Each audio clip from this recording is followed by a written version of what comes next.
Welcome to the Ride of My Life podcast. I'm Caroline Rena, and here, let the ride inside adventure begin.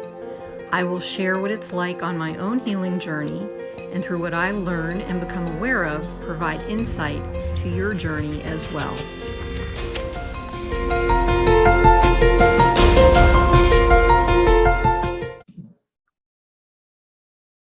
Hey everyone, I'm Caroline Rena, and welcome to the Ride of My Life podcast. This is season 2, episode 2, and where I'm going with this one is kind of a combination of the continuation of the story of actual physical travel and some things that have been coming up for me. So what I want to start sharing is actually, I'll get into the ride inside adventure here in a moment, but I wanted to just share what happened from my stay in North Carolina. Basically, I was vacating there and for a few days and getting some writing in and kind of enjoying my time with my friend, and grateful to him for his generosity. And I can't say enough about that, but I'll stop here so we don't have a lot of time. Anyway, so I left North Carolina and headed north, and I ended up in Fredericksburg, Virginia, and stayed there on my own in a hotel room to just kind of settle and get ready for what was coming next, and hence the ride inside adventure that I came up with. And the intention was that I was going to stay with my son in Northern Virginia. And that didn't happen because Dizzy Izzy, the snowstorm, which I haven't seen snow in like 6 years, decided it was going to come across and through. And although I've driven in snow before, and I do have a vehicle that will suffice, I haven't been in a big snowstorm for a while, and I really didn't want to deal with that. So instead of staying with my son, I ended up coming to West Virginia 2 days earlier. And the timing couldn't have been more interesting. I was somewhat prepared mentally for what was about to happen. And as things started happening or coming up for me here, I knew that they were going to come up. I just, it's not easy to walk through stuff like this, but it's helpful. And a lot of us have never really been taught that it's okay to deal with our emotions and walk through things like this. So I arrived here where I am in West Virginia. 2 days later, it starts snowing. I think we got about 8 inches on the ground in my car. It was just kind of cool because it had Florida plates on it with a big stack of snow on top of it. I thought that was interesting. And so I think I'll talk about a bit here about what started. I just want you to understand that trauma, what I'm finding is trauma affects everything in life. And it's not like that with everybody. I'm seeing that too, because sometimes people, look at somebody like Oprah Winfrey, who went through a lot of trauma as a child, and now look, and then there's people who just are, crushed and aren't able to feel like they can come out of it, which at times in my life, it felt that way. I'm starting to see something different. I can't explain that either, because it's almost like getting into that trust, learning how to trust myself, learning how to go deeply into myself and find the strength that I know is in there and that I was taught was not. I'm a weakling or whatever, the little things that I've heard over the years. And anyway, so being in this space, I'm starting to see that I'm more clearly about things. And it's also, I've been sequestered from like opinions and judgments for a while. And so now little things are coming up for me as far as stuff that's been out in the world and working through those things. And I talk about it. It was just not something that I had to face. So now I'm facing these things. It's hard to explain. Anyway, so I went into hibernation with the snow. I've actually only been out twice to walk, which is kind of challenging, which is something I wanted to get into also about the body, because there's this thing, I woke up this morning about this thing between stillness and movement. Like we need both. And a lot of us, me included, I do the stillness part. But sometimes the movement part is difficult, especially if we work in front of a computer and we're constantly sitting and we don't get up and we don't walk around and we don't, get fresh air and all that type of thing. And stillness is basically about going inside and creating a safe space, or finding a safe space. And sometimes if we've been through trauma, it's not easy to do that, but it's worth a shot because it is in there. I woke up this morning with this, I was so relaxed that my body was so quiet. And that's what made me think about the stillness part and then about the movement. So what happened basically was I understand that, they're talking about sitting is the new smoking. There's so much truth to that because our bodies weren't meant to just sit. We were meant to be active and to go into a state of peace and relaxation. And years and years ago, I did this class, which was an Osho meditation class. Osho, you can OSHO. I'm not going to get into that. I think he was like a I can't really explain it. Just you can look it up.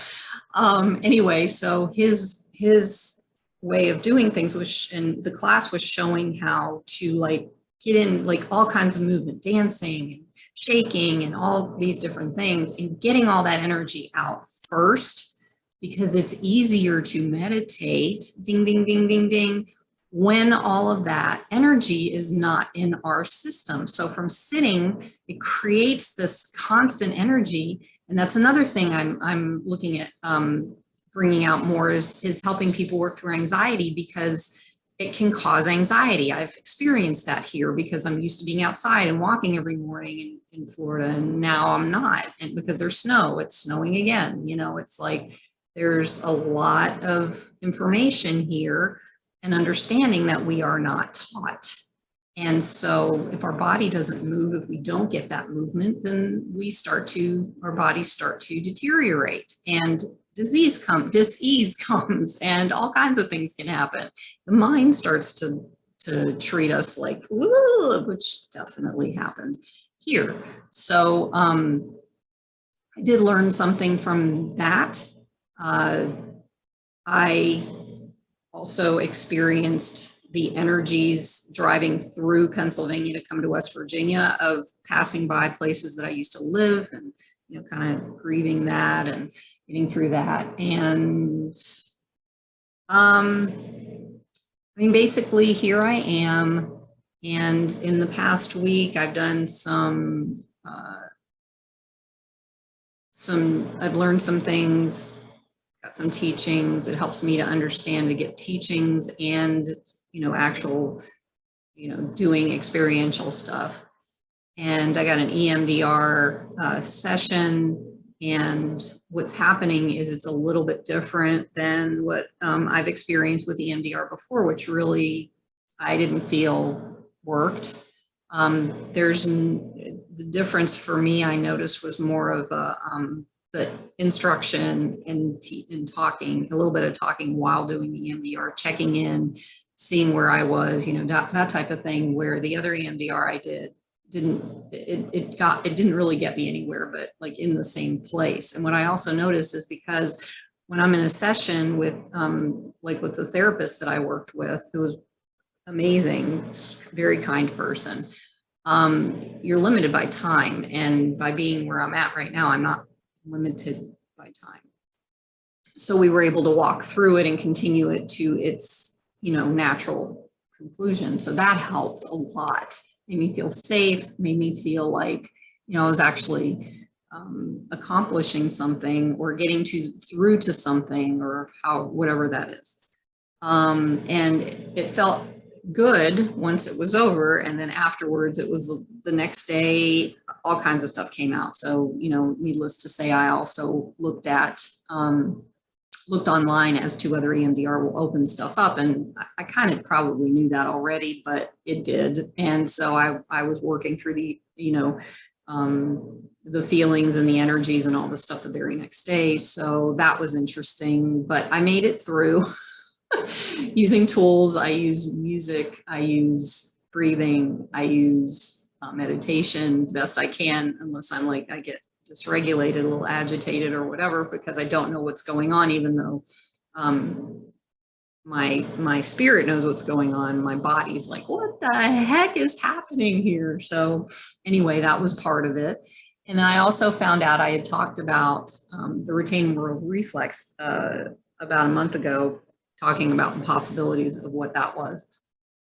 And I explained what it was. Basically, the moral reflex is something that all of us have at birth. And if we were traumatized in some way during the birth process and after, it can stay stuck in our bodies and cause, it's like a baby who gets startled or whatever, they put their arms up and their legs. And that's what happens with it. But we get stuck in that.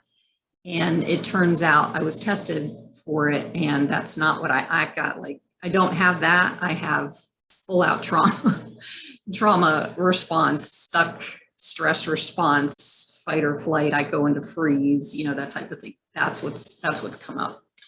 So, let's see, I'm kind of looking at my notes here because I remember ever what to like fully talk about. So I've noticed like the feelings inside of me that are both emotional and physical came to the surface with all these things that were going on. We talked about things, we could call them stories, you can call them narratives, beliefs. There's a whole bunch of different things. It stems from trauma. In my case, it was emotional neglect when I was a child. And these things are starting to process now. And one of the things that came up was that I have a hard time being criticized because I was criticized as a child. I'm not talking about constructive criticism because I'm okay with that. But I tend, when I get criticized about something that I know isn't true about me, I start to over-explain myself so I can feel like I'm understood by the person who is criticizing me. And generally, what I found is that people who are open, loving, caring, what I'll say regulated, that type of thing, they don't do that with me. I don't feel that way with them. It's usually people who are also dysregulated, who I pick up on that dysregulation, and I feel like I get, or people who want to be right, or narcissists who I've had in my life who I've felt like I can't, I want them to love me, but I can't even get them to understand me, type of thing. So these were things that have occurred in the past. The other thing that I learned about was this thing. I don't have, one of my belief systems or stories was I don't have influence of what happens in my life. And something I learned about that was back in the day, they called it learned helplessness, talking about like dogs that they put in cages or whatever, and they'd shock them before they come out. So the dog, then they'd open the cage door and the dog would not come out. That's kind of how we tend to do things in threes. It's like, nope, I'm not getting out. No.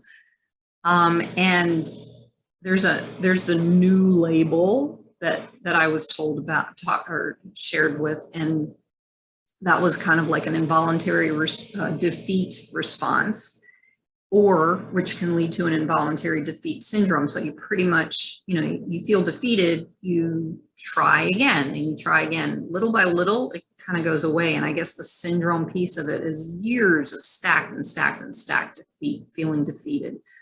And so that was coming up for me. And it also seemed to involve like a lack of control of my life and my body, where I felt immobilized and trapped, where I couldn't get out. And that seems to fall in line with the freeze portion of the stress response, which was interesting because at one point I remember my mother, so I'm going to start getting into the mother stuff here soon, but my mother, wherever she went, she would always say to me, "Get me out of here." And I began to think that wasn't necessarily the place that she was in, the location. She felt so traumatized inside, and so, the stress response was kicking up, and she was so in it that's what she was saying about "get me out of here." And I don't think she recognized, I know she didn't recognize it. I didn't really recognize it until I started doing this recently, So some other belief systems, again, anything around time, like never having enough time to get done what I need to get done in this life, before I move on to another dimension or level or whatever it is. And there's also the feeling of dread that whatever this is won't let go of me. That came up. And then finally, feeling left behind came up for me as well. And a few other things came up. I'm not going to get into them because it's just these things that I'm sure that a lot of us feel if we are sensitive to this to traumas and are stuck. It's not even the trauma necessarily, I don't think anymore. It's the stuckness into the stress response, which a lot of us have that stuck on just based off of being in this society. Let's see. Okay. With that, talked about the EMDR session. I've talked about, so during the EMDR session, I have talked about the teacher who called me a brat in second grade before. And what was interesting, somehow, part of the process, I assume, the teacher knew and understood that when I was 7 years old, I was going through a lot in my life with a high conflict divorce of my parents, of living with my grandparents and my dad. And I was the only, in my head, I didn't know. I think there was another person I connected with years later that said that they actually lived with their grandparents, but I didn't know that. I thought I was the only one. So anyway, so the teacher within the process of the EMDR actually profusely apologized for calling me a brat. And in all the past work that I've done with that, I've never heard her say that before. And that settled me somehow. And I can't get into the science or any of that stuff about how this works. I can just tell you that it did something and it helped. And I recognize that, as that child, maybe I did act out a bit in school, and in that time frame, that was all she could deal with, and that's what she did. She called me a brat, but it stuck with me my whole life, and not many things stuck with me like that. A lot of the stuff happened I forgot about. So anyway, after I heard that apology, I started to realize that not only did the burden thing, I always felt like a burden to people. So not only did I feel like a burden to the teacher and others, but then I recognized that I felt like a burden to myself. And so more mother stuff came up, and I was trying to figure out what that was. And, eventually I got to the point where with the teacher, and I've done this in personal development courses, I could see myself standing in front of her with my hands on my hips saying, "I'm not a brat, leave me alone." And it was the first time that I've ever been able to express that. And that really, really helped, because when we're little, we don't feel like we've got any kind of control or, a place to be able to stand up to an adult who's treating us, not the way we need to be treated and loved and cared for and whatever. And we don't know to do that. But as an adult, we can rewire that. And being able to just say something like that and stand up to it is very powerful. And it really helped a lot. And so moving on, it's like the burden stuff came up.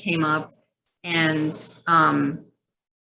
like I was a burden to my mother. That's what I was thinking in my mind. And I want to mention here, there was one adult in my life, and I think that's what the challenge is that if a child if they don't have parents that can be that love for them, that there isn't anyone for them to understand what that looks like. And so they never really get a chance until they choose later on in life to get that opportunity to find out what that really looks like. So I did have one person. It wasn't consistent. It wasn't long lasting, but there was one person that that was like that for me. And I have to say her name. I was friends with her daughter when we were children, and her name, God love her, because I don't remember any names of teachers, mostly don't remember from elementary school, but her name was Mrs. Arhus, and she was the cafeteria lady.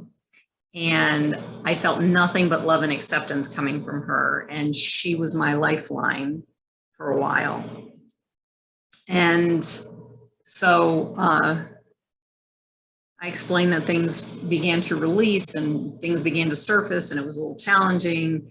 And after the EMDR session and the next day, and there were some other things that came up. I mean, if you really want to get into that piece of it, you can go into my blog on Substack and read what that's about.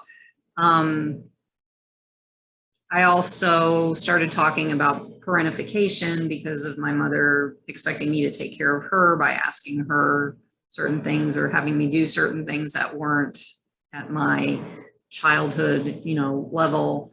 When I was a little girl, for example, I needed to take a bath one night, and she was busy with her friends, and I had to clean out. The cat had gotten into the bathtub and gone to the bathroom in there, and I had to clean out the litter. I had to clean out the poop, so it's like, and I think I was like 5 or 6 years old, so for a 5 or 6 year old, especially during that time frame, these are things that start to stick with us, and we don't feel important. We don't feel appreciated. We don't feel loved. We don't feel nurtured. We're the ones doing, whatever we're told to do, and we don't have any recourse. And I think the recourse part gets us into that stuck space because because we tend to stuff down emotions and we don't even understand what they are or are able to express them, because when I feel like a temper tantrum for a child is, an expression of anger, and we stop them from doing it right in the middle of it instead of letting them do it. And I've found in my adult life that doing a temper tantrum for 5 minutes actually helps release the energy of, whatever's going on inside. So how do you explain that to people who have been taught a different way? It's not that easy, but I'm just sharing experiences I've had in recognizing what these things are. Okay, I like the word so I'm going to keep saying it until I don't. So let's see. I think I can let go of the rest of it. I want to say that, again, the tools that I used to help calm my nervous system down would have been during this time was I was listening to some bilateral music that helped with that. And I did put a link to it on my my blog post, which I probably could, I'll make a note to do that. I'll put a link on the podcast as well to get the binaural music. It's called binaural music, no copyright, with and without nature sounds. However, it's bilateral, so it's almost like EMDR, and it goes in each ear separately. It's really, really relaxing. That helps. I continued with the breath work and the meditation, and yeah, so I mean, that's basically kind of what's been going on. I wanted to also real quick talk about the things that have been surfacing for me to learn about and dive deeper into, I should say. And one of the things that has been created in our society is a mother wound. And I've noticed it's come up for me before, but I really haven't, been able to share this information. I just kind of write everything down or whatever and looked into it a little bit, and maybe I wasn't ready, or whatever that looks like from before. But the mother wound is it's not an individualized wound for women. It is an expansive thing. This is just stuff that's coming up that I'm learning to understand what it is. I'm going to do some more research on it because that's what I do. The mother wound, we all get a mother, well, not all of us, but some of us get a mother wound from our mothers based on their trauma. And it comes down generationally. And for me, there was a lot of different things. There was the fact that my mother got pregnant before I was, before her and my dad got married. That was back in the 60s, so that was a big deal back then. Then there was the piece of the more generational piece of it, where there's the Holocaust survivor stuff. So there's another generational wound, mother wound. And my mother had no idea. Most women in my family did not know how to nurture because they were in a position where they were in survival mode from everything that was going on. Eastern Bloc European women were in such a state of survival that they locked down, they couldn't nurture. And so that went down the chain. And so the mother wound is something where we get to, as women and men, get to grieve the things about our mothers that we thought was supposed to be the way to go, the way we wanted it to be. And our mothers couldn't do it. And being able to grieve that and then forgive that. And I've talked about this stuff over and over again about the grief and forgiveness. So being able to go walk through that process to release the mother wound, for example, I'll give you, let's see, I wrote this. Grieving the fact that I may have spent years of blaming myself for the pain of my family.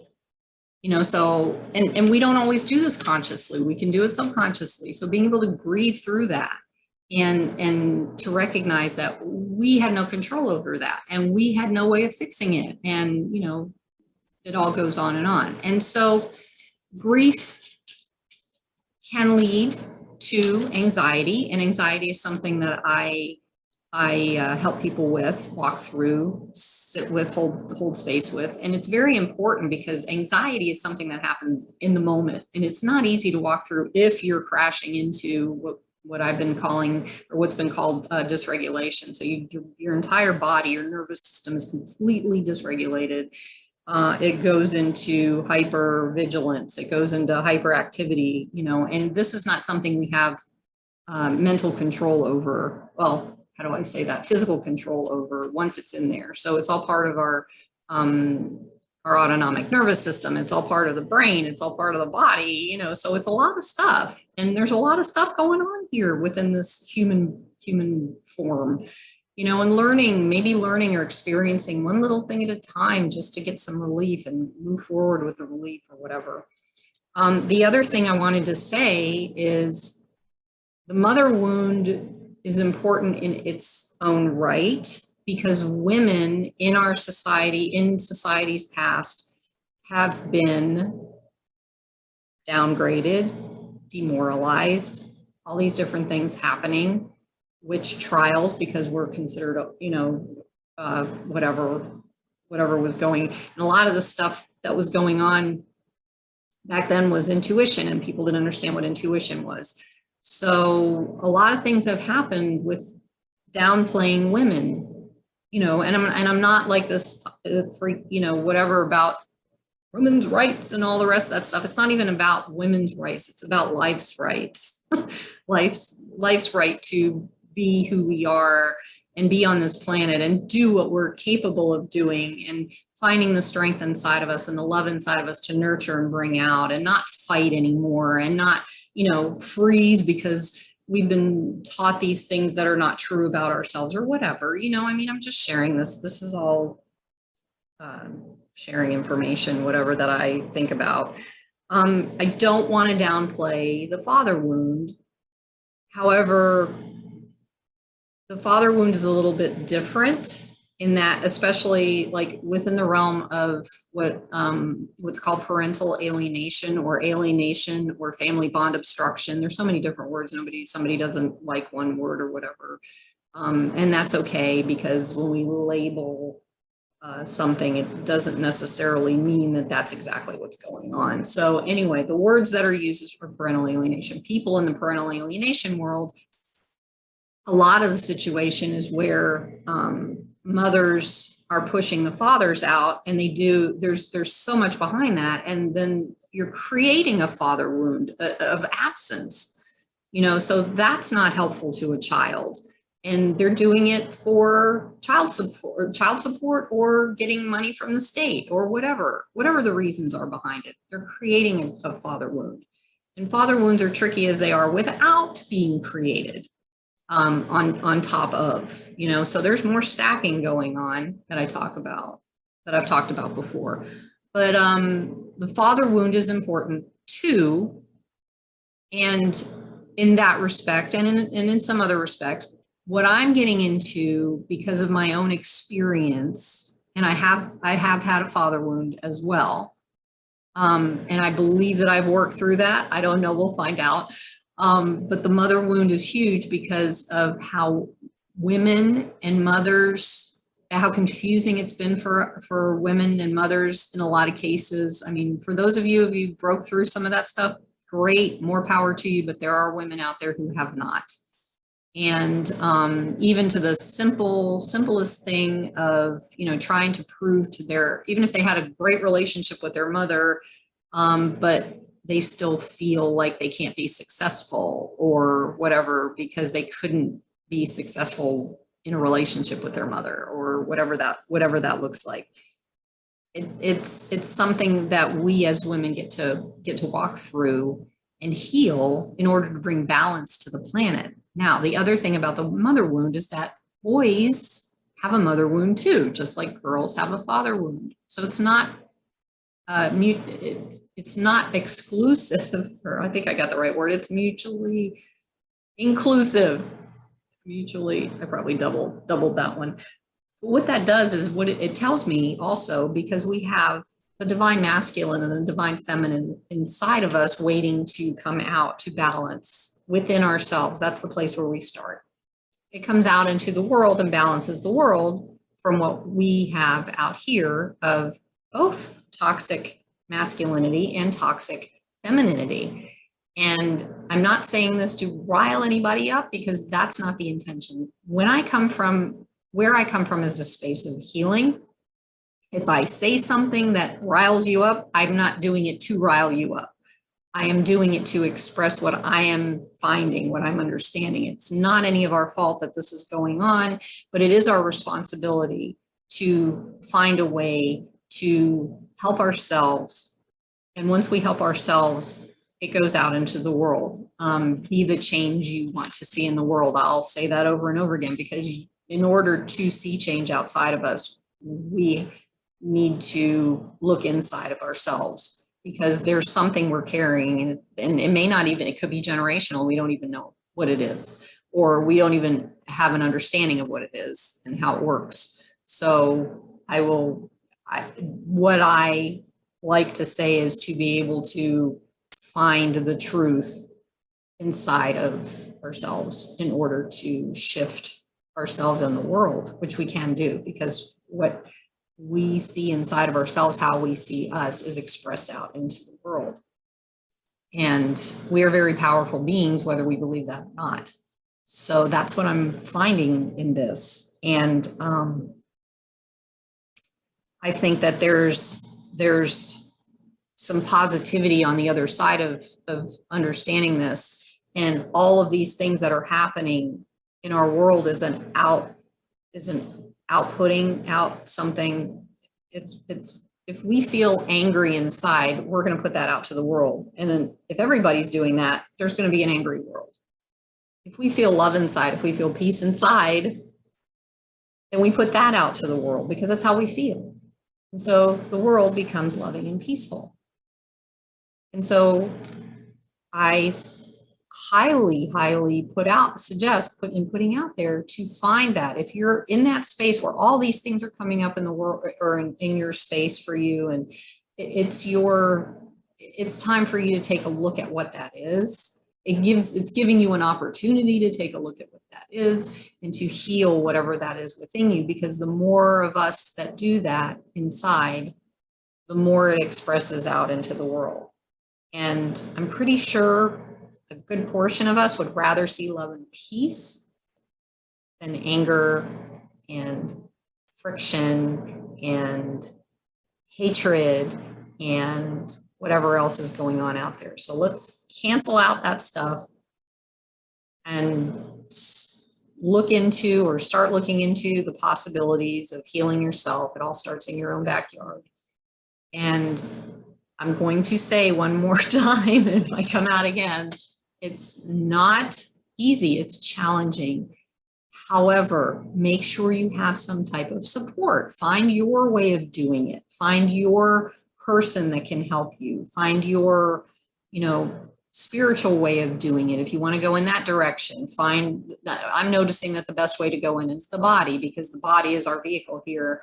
And we need to understand how that fits in and how that works, because we aren't just a mechanical thing.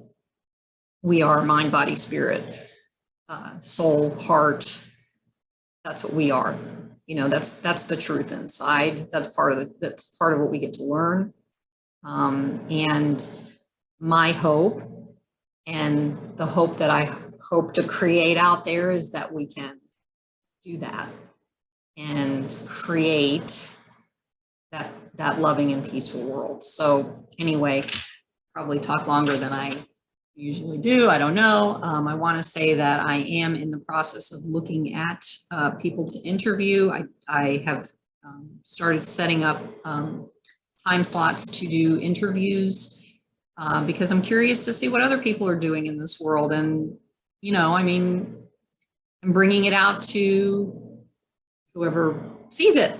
And so, yeah, so that's part of this process as well. Again, the ride inside is what an adventure that is. So hope you're getting something from this. And if anything, just the fact that a connection with me or through me to you, knowing that I get it, and there's someone, and you're not alone, and there's someone out there who understands what you might be going through. So anyway, I guess that's considered a wrap. I hope you have a wonderful day or evening, or it's hard to do this wherever you are in the world. Have a wonderful day, evening, night, sleep, whatever.